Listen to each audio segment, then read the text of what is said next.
Monsieur le ministre de l'Intérieur, depuis que j'ai le loisir de vous observer sur différentes vidéos, ainsi que le président actuellement en place, j'ai de plus en plus de mal à reconnaître le pays pour lequel je me suis battu.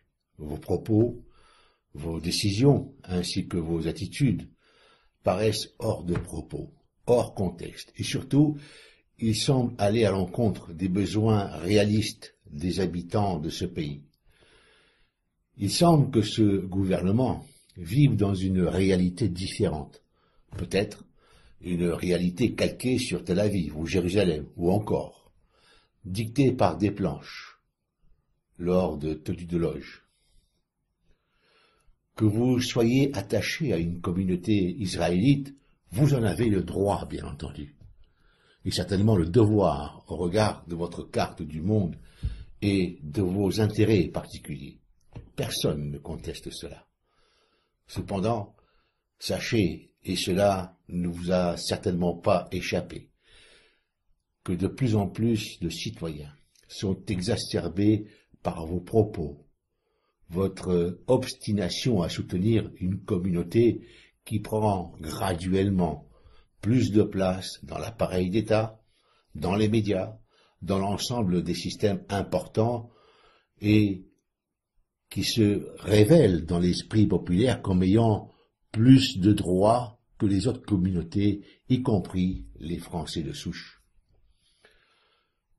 Pensez-vous un jour, monsieur le ministre, interdire le Talmud dans les écoles qui se trouvent sur le territoire national, territoire français? 12 volumes dans lesquels se trouvent les écrits les plus monstrueux que l'humanité n'ait jamais produits. Écrits racistes, discriminatoires, hautement inhumains, dans lesquels, entre autres, nous sommes qualifiés de sous-races et comparés à des animaux, et bien d'autres choses innommables, qui heurteraient même les oreilles d'un sourd. J'invite ceux qui désirent à savoir ce qu'est le Talmud à faire des recherches sur Internet. Monsieur le ministre de l'Intérieur, que pensez-vous faire pour rétablir la sécurité dans ce pays? Et que compte faire ce gouvernement pour restaurer un système de santé performant, relancer l'emploi, le bien-être des citoyens? Et quand pensez-vous que ce gouvernement s'attaquera finalement aux vraies solutions pour les Français de base qui, eux, n'ont pas la chance d'être nés élus de Dieu et se sentent abandonnés, voire même spoliés et ignorés par la classe politique? Et je parle bien de classe politique et pas d'élus politiques. Ne pensez-vous pas que ces objectifs sont, et de loin, plus pertinents qu'une quenelle et qu'un humoriste? Vous avez suffisamment de lucidité pour comprendre que vos actes, votre conduite et vos propos réveillent la haine dans les esprits et l'installent dans les cœurs. Cela ressemble à s'y méprendre à de la provocation organisée et planifiée. Non, monsieur, et croyez-moi, j'ai du mal à vous appeler monsieur. Je ne me reconnais pas dans votre vision de la République, celle de l'abandon des valeurs fondamentales. Valeurs fondamentales pour lesquelles j'ai porté les armes et pour lesquelles j'ai risqué ma vie. J'ai honte de ce gouvernement, de ce président, qui semble être inexistant et qui parfois fait une apparition hautement ridicule. Pour la France, bien entendu, et les Français, avec des discours qui relèvent de la clownerie, beaucoup plus que d'une réalité tangible. Non seulement vous avez discrédité la classe politique, mais vous ridiculisez la France.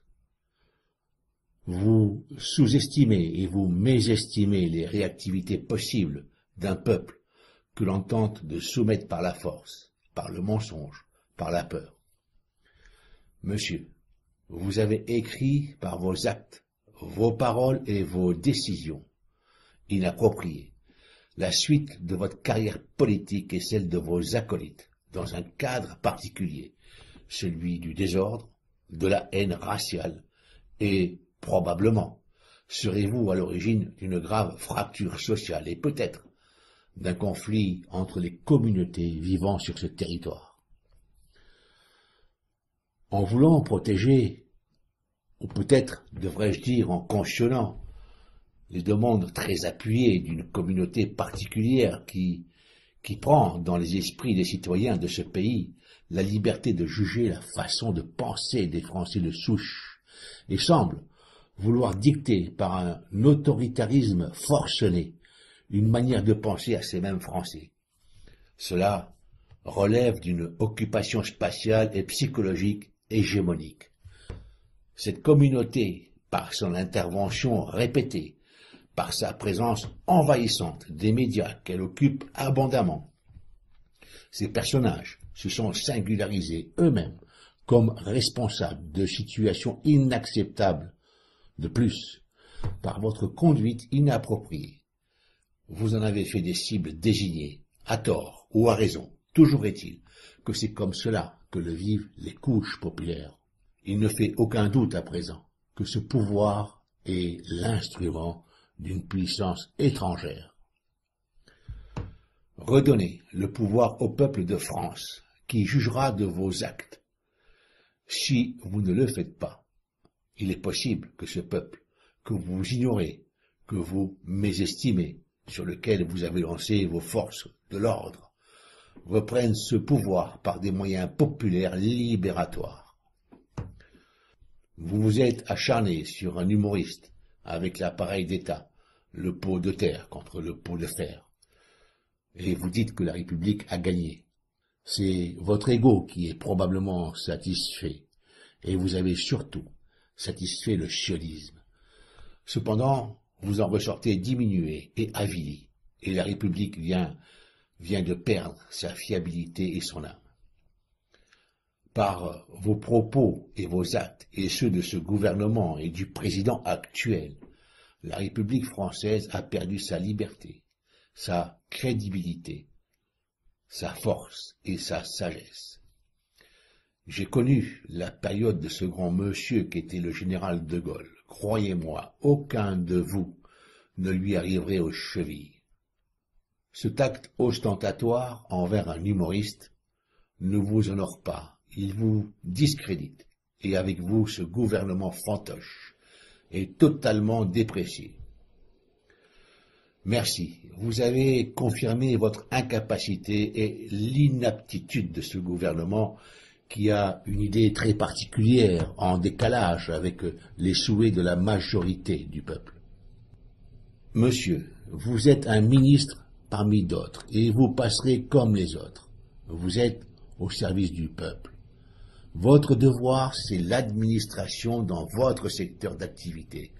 Et si ce que vous demande ce peuple n'est pas en accord avec votre sentiment et vos intérêts personnels, qui semblent attachés à une autre communauté, et que les préoccupations de la dite communauté passent avant les besoins fondamentaux des autochtones, alors vous faites fausse route. Par conséquent, vous avez toujours le loisir de rejoindre cette communauté dont je ne ferai pas l'éloge au regard de ce qui se passe en Palestine. La manière dont est éduquée la jeunesse israélienne dans ces territoires occupés, rejet et suspicion par rapport aux autres peuples. Cette jeunesse est élevée dans une peur viscérale de ceux qui ne sont pas de leur communauté. Cette communauté sioniste a construit et administre le plus grand camp de concentration et d'esclavage.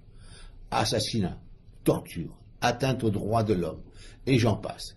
Et qui plus est, cette communauté commet un génocide. Et ceci, sous le regard et dans un silence de plomb. Étonnamment, vous restez silencieux sur les droits bafoués, sur ce génocide et sur la spoliation organisée. Monsieur, je ne souhaite à personne de se retrouver sous une pluie de phosphore, comme ce fut le cas à Gaza pour cette population majoritairement civile. Alors, soyons sérieux. Pensez-vous que cela puisse perdurer? Je suis ancien combattant. On m'a même attribué des médailles pour faits au combat, et j'ai une reconnaissance de la nation pour service rendu en opération extérieure dans les commandos parachutistes. Je suis fier de ce pays, la France. Aujourd'hui, en vous observant, vous et ce gouvernement, j'éprouve de la honte et un profond dégoût. Comment avons-nous fait pour chuter si bas, dans une espèce de fosse à purin puante? Dans la mémoire collective, il restera de ces périodes dépravées l'image des politiciens liés à la corruption, au cynisme, à la dépravation, et la liste pourrait être longue. Rome a vécu, et comme la Rome antique, vous ne survivrez pas. Je suis de nature tolérante et antiraciste. J'ai des amis de toutes nationalités et de différentes ethnies.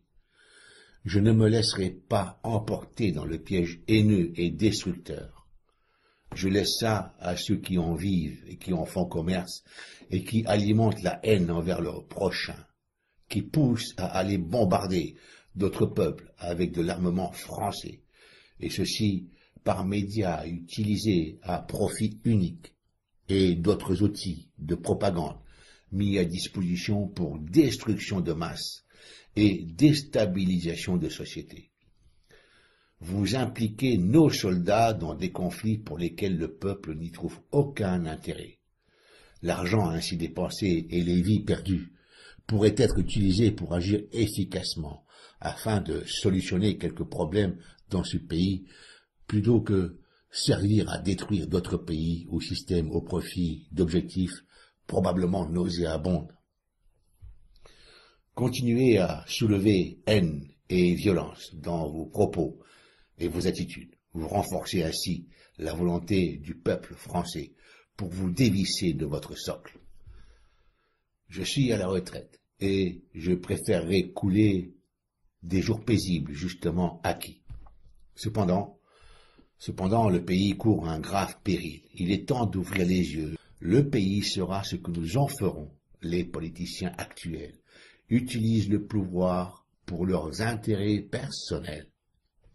Il est essentiel de sortir de ce système et d'en créer un autre plus humain dans lequel l'État est au service du peuple et non d'une idéologie extérieure et contraire au bien-être des citoyens.